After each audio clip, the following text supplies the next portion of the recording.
So, another science experiment here. Radio Shack mattracks. I do have the tracks for this. I bought this one without a body. So it's just the chassis. What I did was I put a different motor in it. I put a Extreme Machines Monster XX 540 brushed motor in here. It's a high torque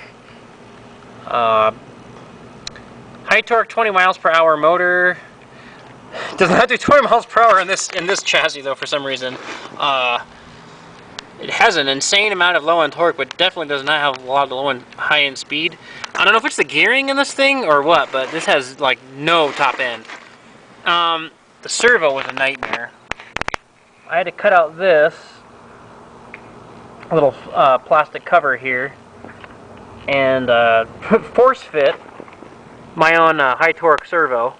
I had to putty it so it wouldn't move in there when it was turning, so it wouldn't flop around. Let's give this thing a run and see what happens.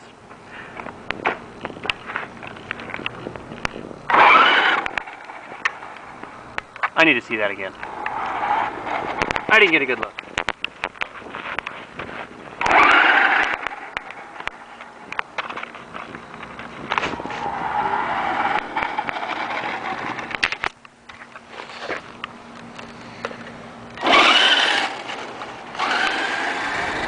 So it's not fast, but it does have an insane amount of low-end torque. As you can watch, it's up against my foot where it can't move. Watch. So it's got plenty of torque. I mean, look at this hole it dug. Awesome. It's a torque. This motor is a torque monster. I tried putting a 15-turn motor in it. Was really crazy, high RPM, strong magnet.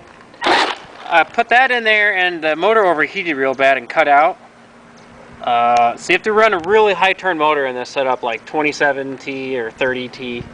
You cannot run like a 15T or less motor in this. It's because of the pinion. This pinion has like 15 teeth on it or something. And the motor is fixed. You can't make the motor, you can't put a smaller pinion on this motor and make it go closer to the spur gear. It's fixed on this metal plate, so you have to use the 15 or whatever it is gear that comes with it. And I think because of that, you can't run a higher turn motor. But runs pretty good the way it is.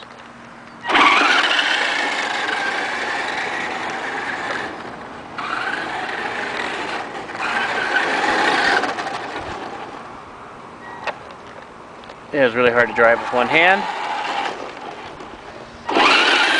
It does good rooster tails.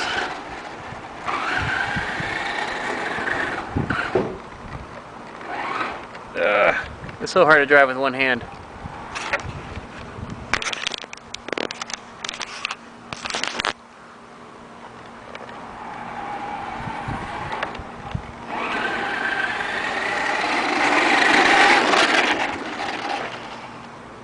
You can mow your lawn.